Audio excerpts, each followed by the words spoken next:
She's been competing with you since you were a child. A child. Some mothers compete with their daughters the moment that they realize that their daughter is everything that they will never be. No, you're not imagining it. Your mom is actually jealous. She is. Adult children of emotionally immature parents, and also children who have parents that fit the criteria for having narcissistic traits or even the personality disorder. There is some research that parental envy or rivalry toward a child is likely the result of childhood trauma or unmet emotional needs and very significant enmeshment in parent-child relationship. I never had those opportunities, but okay. I hope you're grateful. Some people actually had to struggle to get where they are. I guess things are just easier for your generation. When I was your age, I didn't have the luxury of doing things I enjoyed. I sacrificed everything so you could have this.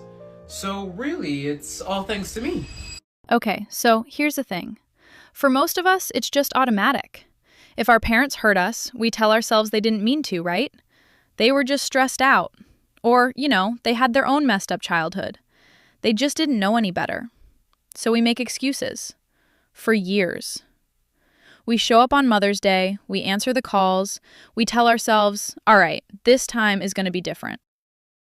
And then, finally, life actually starts to feel good. You get that promotion.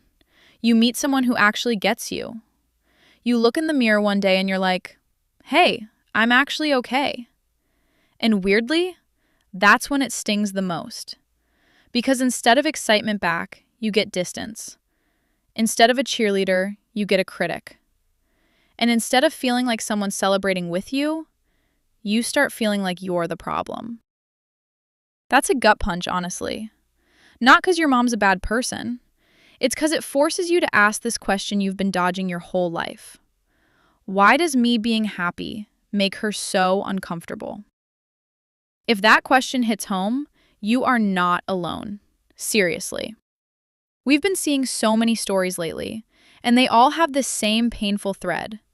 Moms who were super close, super loving when you were falling apart, but the second you started thriving, cold shoulder, dismissive, or weirdly competitive. Now look, I'm not saying every strained mother relationship comes down to jealousy.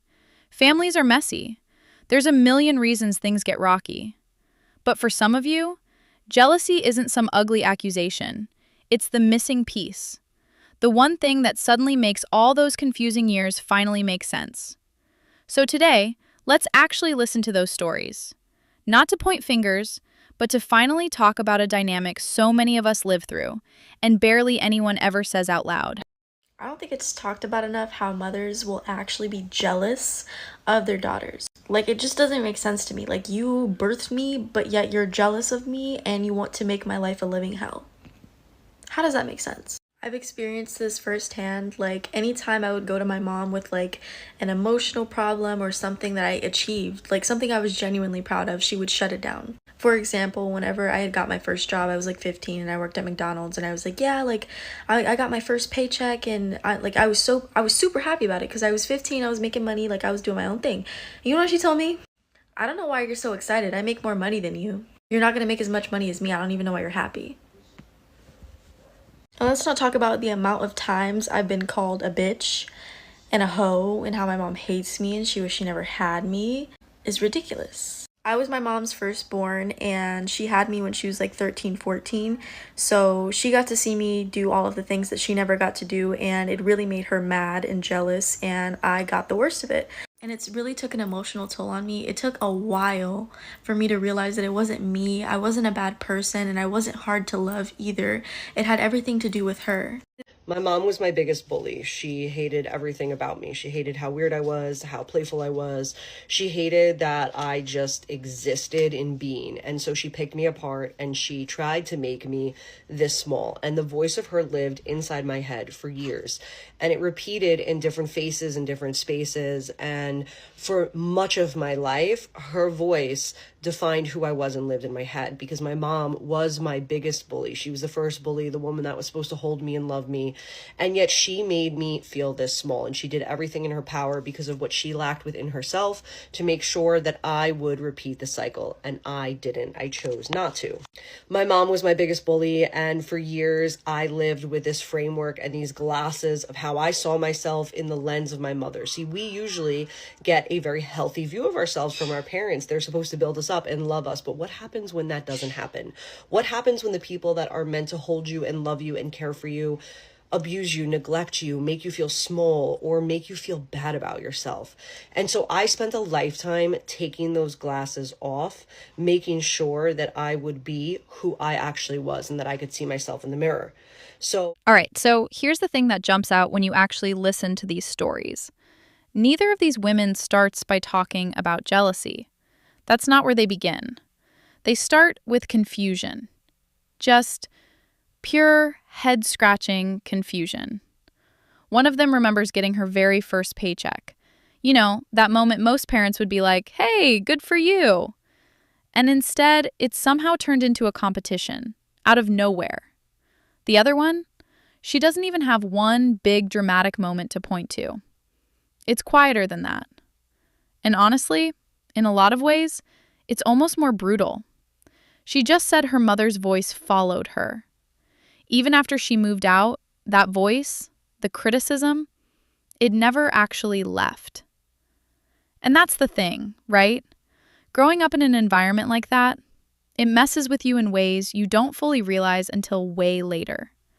Because parents don't just teach us about the world. They literally become the voice inside our heads. Before we have any real confidence, before we know who we are, we're looking to them to answer this massive, terrifying question. Who am I? Am I capable? Am I lovable? Do I even matter? Am I enough? And most kids don't get that answer from looking in the mirror. They get it from watching their parents' faces. When you succeed, do they look proud? When you fall apart, do they comfort you? When you're buzzing with excitement about something, does anyone actually care? These moments seem small, right? Like isolated little things. But over years, they build the entire foundation of how we see ourselves. So when you hear stuff like, "I make more money than you," or "I wish I'd never had you," that's not just a sting in the moment. Coming from the person whose approval meant everything, that stuff sinks in. It becomes part of your identity without you even realizing it. Now, here's something else I noticed. Pay attention to how they tell their stories. Neither of them described one bad day. Not one. They described a pattern. A pattern where joy kept getting interrupted. Confidence kept getting questioned. Achievements kept turning into comparisons. And eventually, they both arrived at this same realization that so many people from emotionally unhealthy families eventually reach. Maybe it was never about me. That sentence sounds so simple, doesn't it? But for some people, it takes decades to get there. Because kids almost never assume their parents are wrong. Kids assume they are wrong. Psychologists have known this for a long time. Kids naturally build their sense of self around what they get back from their caregivers. If it's love, safety, encouragement, they usually develop a stable sense of worth. But if it's criticism, humiliation, or just emotional unpredictability, most kids don't stop trusting the parent. They stop trusting themselves. And honestly, that's what breaks my heart about these stories. It's not just that these women were hurt. It's that for years, they carried someone else's opinion of them and genuinely believed it was their own. So, as we keep going, here's what I want you to listen for. Don't just wait for the big, explosive moments. Listen for the small stuff, the patterns, because it's usually those repeated, everyday interactions, not the one huge fight, that quietly shape how a person learns to see themselves. I knew I was dealing with a different type of mother when the day I finished my 1,500 hours in cosmetology school, instead of a congratulations, she said, "Oh, that's nice. You think you can go get your degree now?" Remind you, standing in front of me without a GED, a high school diploma, a college, nothing. But she say, "You think you can go get your degree now?" Yeah, my daughter, she's in law school. She's in law school. Yeah, top of her class. Top of her class. And what does your daughter study again? It doesn't matter to me that you get good grades. You're not getting good grades for me. You're doing it for yourself. You're getting the degree. You have to do the job. Like, do you want me to applaud you or something? Yeah, well, you're getting good grades. Well, you should. You should. What do you want to do? Do you want to clean the streets? I made a few videos addressing that I am no contact with my mom, and I know that that's like, people are like, oh, you're just like that because it's trendy. No, there are many things that led me to go no contact with my mom, but the big thing was that she ruined my wedding. And I don't want to say ruined my wedding because there still are really great memories surrounding my wedding, but a lot of those memories are tainted by that happening. Like, she threw a huge fit, she threw a tantrum, drove off, never saw her again. That was over 4 years ago, and what made me realize that I made the right decision in not talking to my mom anymore was when I was talking to my brother and we were kind of talking about the situation. He said, I asked her, why don't you just apologize? And her response to that was, for what? I didn't do anything wrong. Had she come to me short after the wedding and said, look, I made a mistake, I apologize, I'm so sorry, I'm taking accountability, I maybe would have had it in my heart to forgive her. Not even forgive, but like to just like move past it. But it's been 4 years, so even if she came to me today and said those exact things, I don't care. So when I found out from my brother that he said to her, why don't you just apologize? And she said, for what? I did nothing wrong. That kind of put the nail in the coffin for me as far as our relationship, because it really made me realize that she's never going to take accountability. She's never going to feel sorry, because it's easier for people like her who are narcissists to be the victim in the situation rather than take accountability and apologize for it. So no, I am not no contact with my mom because it's trendy. I am no contact with my mom for many, many reasons, but that was the nail in the coffin. So if you step back from the individual stories for a second, something bigger starts to surface. Like that cosmetology grad, hundreds of hours of work, blood, sweat, and tears, finally crosses the finish line. And instead of, I'm proud of you, she gets, cool, so are you going to get your degree now? That law school daughter, top of her class. And the response she gets is basically, well, you should. And then that woman who walked away from her relationship with her mom after her wedding. Not just because of what happened that day, but because years later, there was still no apology. Nothing. Just, I didn't do anything wrong. On the surface, totally different stories, right? Different people, different situations. But psychologically, they're all pointing in the same direction. And the comments, man, the comments. One person said, I was just a prop to show off, never actual pride. Another, my mom bragged about my degree, but didn't even come to my graduation. And then this one actually stopped me. Jealousy from parents is the reason I keep most of my accomplishments to myself. Think about that for a second. Think about what has to happen for someone to arrive at that conclusion. Kids aren't born hiding their successes. They're the opposite. A kid will run across the room with a crayon drawing like, look what I made. They want to share. They want to be seen. The hiding? That comes later. It comes after enough experiences where joy gets met with criticism, or comparison, or indifference, or weird competition. Eventually, your brain just learns this painful little lesson. It's safer not to tell them. This is not bitterness. It's adaptation. It's survival.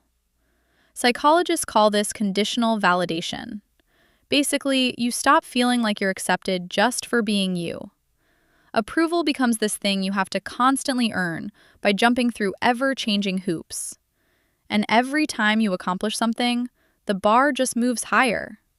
So success starts to feel hollow, temporary, like you never really get to enjoy it because there's always another expectation waiting. You can see that so clearly in the cosmetology story. She wasn't even allowed to enjoy finishing. The finish line moved. And if the finish line always moves, eventually you stop feeling proud of yourself because you never actually feel like you've arrived. Now, here's where it's worth slowing down, because psychology actually gives us a few different ways to understand patterns like this. Some emotionally immature parents genuinely don't know how to celebrate someone else's success. They just haven't developed the emotional capacity to separate their kids' achievements from their own insecurities. So instead of sitting with those uncomfortable feelings, jealousy, inadequacy, fear, they dismiss, minimize, or redirect attention. And listen, that doesn't mean they're bad people, but it can leave some pretty deep wounds. In other families, researchers talk about enmeshment. That's a fancy word for when the psychological boundaries between parent and child get all blurry. The parent doesn't see their kid as a separate person with their own identity. They see them almost as an extension of themselves. So, success is great when it reflects well on the parent. But independence? That feels threatening, because it challenges that closeness. It says, I'm my own person now. And that can be really hard for an enmeshed parent to handle. Then there's insecure attachment. Parents who carry deep fears of abandonment or inadequacy might react in unexpected ways when their kids become more confident, successful, or independent. Instead of celebrating that growth, they criticize it, or compete with it, or unconsciously try to pull the kid back toward dependence. Not because they're trying to hurt them, but because change itself feels emotionally unsafe. And sometimes, clinicians talk about narcissistic traits, things like a constant need for admiration, difficulty tolerating someone else's success, or an inability to take responsibility when relationships are damaged. And I want to be really clear here. I'm saying traits, not a diagnosis. Having a couple of these behaviors doesn't mean someone has a personality disorder. We can't diagnose people we've only heard about through short videos. But understanding these traits can sometimes help explain why certain family dynamics feel so painfully familiar. When my car was stolen and I had to catch Uber for almost a year, and I spent a lot of money on Uber, you think my family, the vehicles helped me? No. Instead, they were more concerned that I was spending too much money on Uber and wanted to know how much I was spending on Uber. Maybe you're spending too much money on Uber. I have to spend money on Uber because I can't depend on a bitch like you to help me, so I'm spending money on Uber. And then when I finally got a car that I bought through my hard-earned money, through my efforts, they were like, oh, don't be too braggadocious, don't show off. I didn't do anything. All I did was park my car in the parking lot. Don't show off too much. Haitians will put witchcraft on you because you're showing off too much. No, my mother wanted to put witchcraft on me because she felt like I was showing off. All I did was bust my ass to get into the vehicle because my car was stolen by a shady mechanic. It wasn't that every story looked identical, it's that the comments looked identical. One person wrote, "When my mother's coworker said, 'Your daughter is so intelligent,' she replied, 'She's all right. She gets it from her mother.'" Another, "My mom bragged about my degree, but didn't come to my graduation." And this one, "When I got into grad school, suddenly my mom wanted to go to grad school too. Are you in secret competition with me?" These people don't know each other. Different families, different countries, different lives. And yet, they're describing the exact same emotional experience. Now look, that doesn't prove every parent is jealous. It doesn't prove every difficult family has the same explanation. But it does suggest there's a psychological pattern here, something worth paying attention to. Because when hundreds, sometimes thousands of strangers start describing the same kinds of interactions, the question stops being, could this happen? The question becomes, why does this keep happening? In ways that sound so eerily similar. Enjoy eating all that while you can, because that body's not gonna last forever. When I was your age, I was a 00. You're wearing leggings. I think that you need to go change, because back in my day, we actually left stuff to the imagination. You're never gonna get a decent guy looking like that. You know, I've noticed you've been wearing that top a lot. I think it might be time to get rid of it, okay? I don't care that it's your favorite. I think it needs to go. Someone complimented on your eyes today? I don't know why. They're just blue. They're just like any other blue eyes. Like your whole family has the same blue eyes. What do you mean you talked to your dad about how I was treating you today? You know, I really don't think I did anything. I really think you're just trying to start an argument. That way we get a divorce. You can get what you want and you can live with him and you don't have to see me anymore. Wow, are those new earrings? Oh my god, a boy got them from you? You know, those look really expensive. How does this boy afford those? Oh, you know, once upon a time, guys used to buy me stuff too, but it never lasted. Just be prepared. I promise you, one day when you have kids, they're gonna be just as bad, if not worse than you. They'll understand exactly how how I feel, and I promise you'll apologize. Did you do something different with your makeup? I don't know if we should do that again. The lashes, they're a little trashy. No, you're not imagining it. Your mom is actually jealous. She is. Adult children of emotionally immature parents, and also children who have parents that fit the criteria for having narcissistic traits or even the personality disorder. There is some research that parental envy or rivalry toward a child is likely the result of childhood trauma or unmet emotional needs and very significant enmeshment in parent-child relationship. A lot of times with emotionally immature parents or parents with narcissistic traits or even the full personality disorder, the child often becomes a mirror for the parent's unrealized success or unrealized aspirations, which sets up this dynamic of competition rather than nurturing. As you can imagine, this kind of a dynamic is harmful for children. The child's sense of self, of having worth and their autonomy is significantly challenged when they are parented by a parent who sees them as a threat, essentially. A lot of times it can mean that your achievements or success is minimized or made fun of or mocked or not acknowledged at all because it really triggered their insecurities. So if you became confident and visible and successful and having separateness, your own identity, your emotionally mature parent may have responded first with criticism or withdrawal or jealousy. So you learn that being seen isn't safe. People talk a lot about the fear of being perceived or being kind of the target of criticism. And this is a very common dynamic in these relationships. Now you might be an adult who really downplays the things that they've accomplished or things that they, want to be proud of, but recognize that doing that has been something that you've been conditioned not to do. Or when you have done it has resulted in rejection or criticism or blame from a parent. So this is, again, evidence of like a role reversal or enmeshed dynamics where the child then is worried about the reaction of the parent, edits themselves or minimizes their accomplishments in order of anticipating the kind of not great reaction that the emotionally immature parent is going to have. As adult children work through this, healing means understanding that your accomplishments and what you do are yours. And your ability to talk about that and to shine, essentially, is not beholden to the opinion of an emotionally immature parent. But it's really hard to unlearn that because it's been conditioned in you over and over and over again. But here's a reminder, you're not responsible for your parents' insecurities. You can keep growing, keep thriving. Your success and your achievements are yours. They don't belong to anybody else. There's a quote from the psychologist Carl Jung that says, "Until you make the unconscious conscious, it will direct your life and you will call it fate." Whether every story we've heard today comes from jealousy, emotional immaturity, unresolved trauma, or something else entirely, I think that quote captures what's really happening here. For years, many people carry these experiences without ever having the language to describe them. They just know they feel guilty for succeeding. They downplay their accomplishments. They apologize for taking up space. They hesitate before sharing good news with the people they love. Not because they're naturally insecure, but because somewhere along the way, they learned that shining too brightly came with consequences. One of the most hopeful findings in psychology is that simply being able to accurately name an experience can reduce its emotional power. Researchers studying trauma and emotional regulation have found that putting feelings and experiences into words helps people process them more effectively, instead of carrying them as unnamed confusion. That doesn't erase the pain, but it often becomes the beginning of making sense of it. And I think that's what so many people in these comment sections are experiencing. Not revenge, not hatred, recognition. They're finally finding words for something they've felt for years. Now, understanding why someone behaved the way they did doesn't excuse the behavior. A parent may have been carrying their own unresolved wounds. They may have grown up in an emotionally neglectful home themselves. They may never have learned how to celebrate someone else's success without feeling threatened by it. Those things can help explain the behavior. They don't make it okay. One of the hardest parts of healing is accepting that two things can be true at the same time.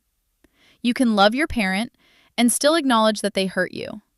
You can have compassion for what shaped them without continuing to sacrifice yourself because of it.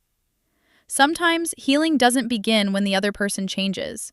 Sometimes it begins the moment you stop making yourself responsible for wounds you didn't create. And maybe that's why videos like these resonate with so many people.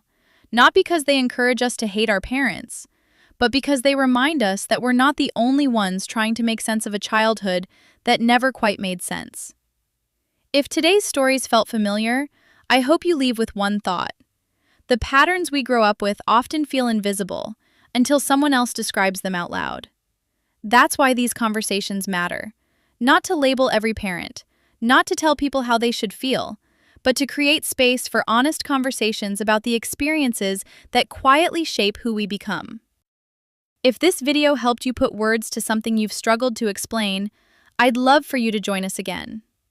Here on Maladaptive Variable, we'll continue exploring the hidden psychological patterns behind the stories millions of people are sharing online.